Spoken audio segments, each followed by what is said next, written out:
ladies and gentlemen, it is time for another episode of Superbeard's Movie of the Week. And this week we are talking about Ballerina from the John Wick franchise.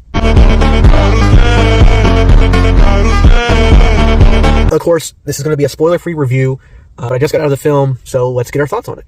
For anybody who doesn't know, I'm a massive John Wick fan. I'm a massive Keanu Reeves fan, and this man has not only redefined the action genre once, he's done it twice.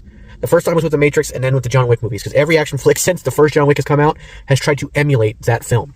But what's been so amazing about the John Wick movies is that the first one was meant to be a one-shot movie, and it was so well loved that they had to build a universe around it, and they did it oh so well.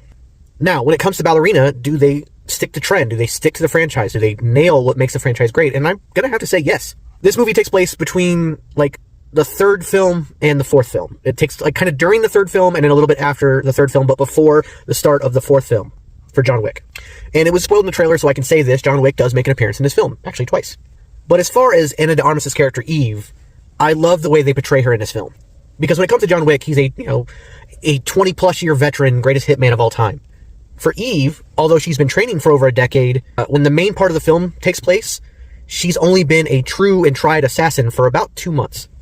And also, the villain is great in this film. I'm not going to spoil anything because I actually think it's a big part of the story.